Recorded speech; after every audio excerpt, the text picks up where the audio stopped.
I would like to remind the presenter that presentation should only include the material that was submitted for approval, and there will only be one speaker for the presentation. We welcome tonight Naveed Ali from Durham Parents United. Naveed, once you have finished your presentation, trustees will be permitted to ask questions of clarification. Please go ahead when you're ready to read your approved presentation. You may go ahead with your presentation. No, I was asking if you guys can see me on the video. Yes. Thank you. Good evening. I'm representing Durham Parents United. I was asked by members of the team to speak. Because unfortunately, the environment that we live in, many people are scared to speak on issues that concern the welfare and safety of their children. So today, I actually feel sick to my stomach that I feel oppressed, actually. And I feel that all these parents here feel oppressed. Everybody here feels oppressed and silenced. And this is the diverse community of Durham that voted trustees in. Excuse me, Mr. Bahadur. Yes? You were asked to bring forward the presentation that was approved for this evening. Correct. My presentation topic was the silencing of parents and how that had a detrimental effect on their children, and wanting to make the Board of Trustees aware of this. So how am I off topic? I'm a bit confused. This is exactly what my presentation is on: silencing and the effects of that. I will continue. Go ahead, sir. This is for the trustees. For example, Christine Thatcher said, as your DDSB trustee, I will be that needed link between you and the school board. We don't see you as being that needed link right here. Kelly Miller, I will engage the parents and community agents. Shailene Pinello, I am an activist and advocate. My passion for anti-racism and anti-oppression. We are all oppressed. We are all silenced. I feel oppressed. What danger do I pose that I can't come into the meeting to present? There should be some dignity offered to someone. Thank you, Mr. Bahadur. Your presentation will be concluded, as this is a new presentation and not the one that has been approved. Thank you very much. My presentation is on silencing. Stop that. This is what my presentation is on. So I have some more to say. Well, that's it. So the presentation they allowed me to present on was the silencing of the community, the silencing of parents, and they approved it to let them know the detrimental effect of that. And I wanted to show them all who they're silencing: kids, parents, community stakeholders. In this gathering and out there, we actually have engineers, we have doctors and lawyers. We actually have a professor who teaches at a college. This is who they're oppressing. This is who they're silencing. I want them to be aware of that. They cannot do this to us. What did they say to you, sir? They just said to me, you're not on presentation, you're off topic. Everything I said was about how they're silencing us and the detrimental effects of that. This was pretty clear in my presentation in the email that they approved. And they responded with silence, in other words. They responded by saying, you're going off topic. I don't know. I don't know how else better to explain what silencing is than with the visual presentation like this. They have listened to outside third parties and made this group here labeled us as bigots and hateful people. But this is not what we're here. This is not who we are. We have sent them an email. Durham Parents United, concerned parents, have sent all the trustees on May 23rd and the Director of Education email on May 23rd, letting them know, asking them what proof was there. As you've talked to the heads of security, who said, as far as he knows, he's seen nothing of that sort. Outside of disruptions, he's seen nothing of that sort that constitutes hatred or homophobic acts or acts of terrorism. they're listening to outside parties where none of that is the reality. So I wanted to let them know that we sent them an email. This is not who they are. So if you want me to read my presentation here, I can, which was what it was supposed to be. I was supposed to talk about family values to them, how we feel silenced. We feel silenced when we're just concerned about something basic, which is family values, and I'll explain what that means.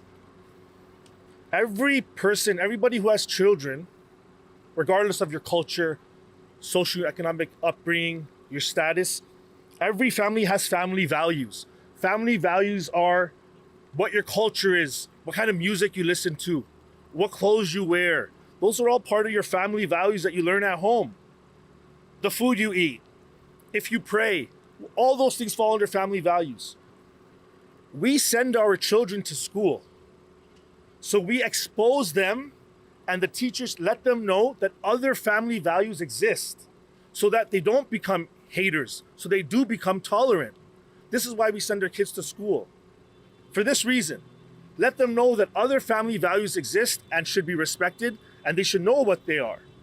We don't send our kids to school so that our kids are told, you could maybe your family values could be different.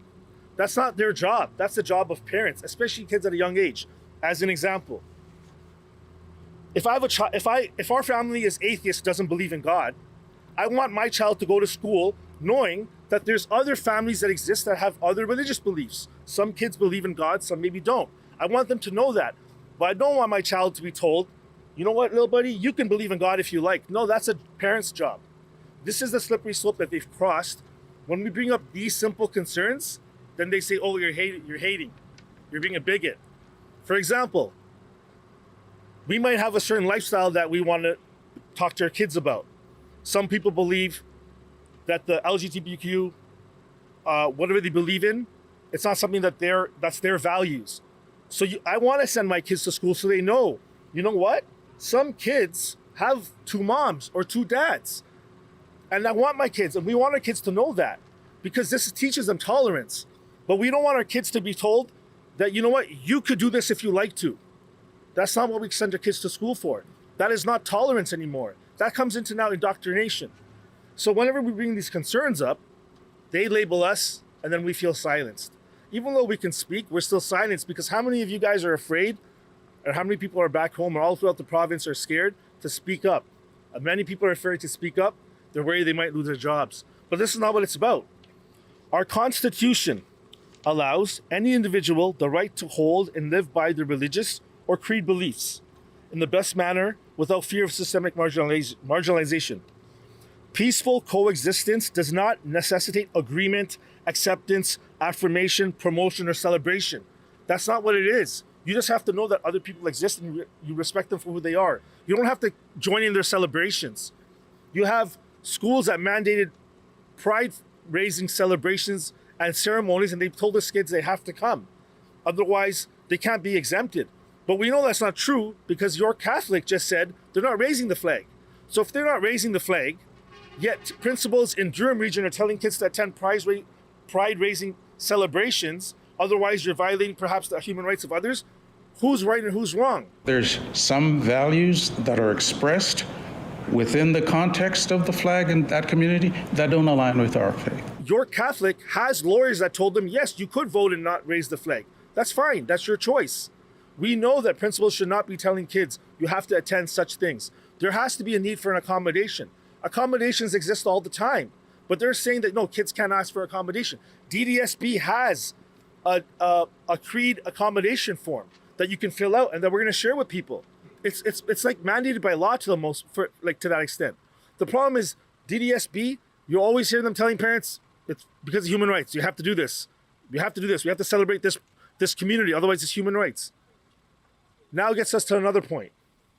The reality is, did any of you guys even know that June is also Canadian Indigenous Heritage Month? Hands up if you knew that. Hands up. 2, 3, 4, 6, less than half. I found out a couple of days ago. Why is it that no one knows, or very few people know, or the newsletters at school don't even mention that June is Canadian Indigenous Heritage Month? The DDSB in 2019, I looked at their Twitter account. They only announced it in 2019 in June on the 21st when it was actually a certain day that they had to recognize with respect to Indigenous heritage. They didn't do anything throughout the rest of the month. So this is the double standards we talk about. They want to be inclusive to all these other parties and groups, right? But what's the reality? And that's when the meeting got cut off last time, when I was just asking simple questions. We're going to call basically another recess. Thank you very much, and thank you for the questions. Excuse me. I will call again this meeting to order. What we're going to do is we're going to continue on, but as far as public question period is concerned, we will have those questions with the answers posted like we have done in the past. We see groups being celebrated differently, right? That's what they talked about. You know, they celebrate diversity through multiple means. The fact is, the LGBT community gets celebrated with a sidewalk, right? A flag up there. School emblems get changed to include it. Workshops, guest speakers, pride celebrations, pride rallies, pride clubs, guest speakers and assemblies. Okay. The LGBT community is discriminated against, and they need to have protections, and we need to be aware of the discrimination and the suffering that they go through. Absolutely. But we have a Black community. We have an Indigenous community that's also suffering, probably more. I'm not trying to say one's better, one's worse, but probably we know they've been suffering for much longer, we know that for. And the stats show that they're facing much more discrimination than other communities. Indigenous women are disproportionately more victims of violent crimes than any other group.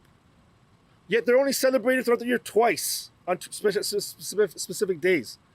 Why do those groups and the Black community or the Jewish community or the Muslim community or other communities that are facing systemic discrimination, racism, oppression, why do those groups get bits of this type of celebration or types of this? A little bit of this and a little bit of that. They don't get this, what we call the platinum package. The platinum package is what we see here, like they talk about the sidewalks and the flags and everything else. If one group only gets this and every other group gets a little bit of the rest, there's something unfair about that, especially when those groups are facing a lot of discrimination too. When we raise those concerns, they say you're coming from a place of hate. We're not coming from a place of hate.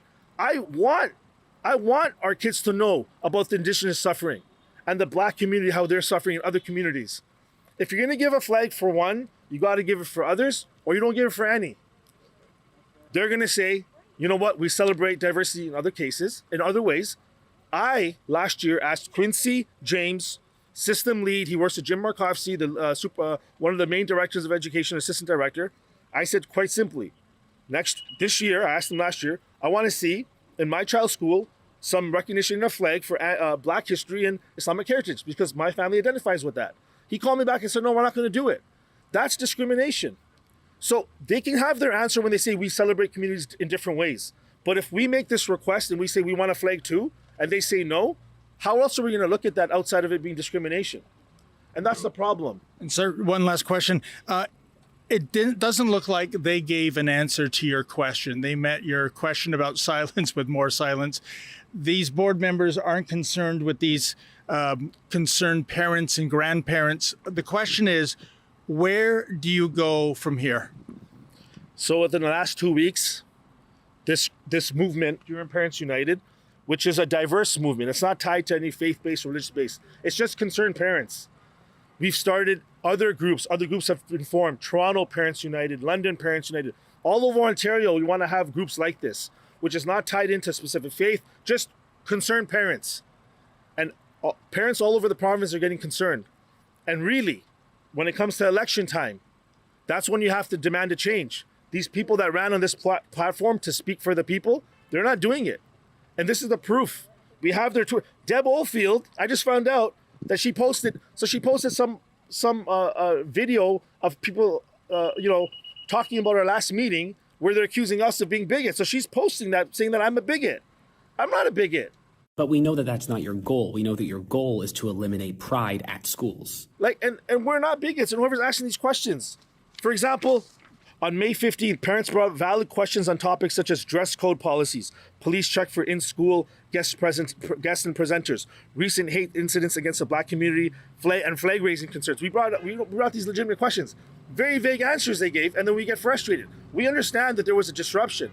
Other boards have had disruptions too, but they came back to their meetings, and they keep telling us we can't come back to the meetings. Their job is to pick out the people that do these things. If someone crosses the line or does anything of hate, and take them away. But they're not doing that. They're just making all of us not be able to participate. This board needs to stop teaching hate. They are teaching false gender ideologies that's causing an epidemic of Okay, I am going to, I have cut you off because this is longer than the question that you had submitted to be provided. This is... What we also need to do is we need to teach all parents what their rights and responsibilities are. We need parents to be more involved in their kids' education. We need parents to be strong in each school's parents' council. This is Ontario-wide. Gone are the days where you can just send our kids for 6 hours, come back, and everything. Not like that anymore. You have to know what's going on in your kid's school, how you have to have those open lines of communication. You have to have the communication with your teacher, with your principal. A strong parent body will ensure that they'll have open dialogue.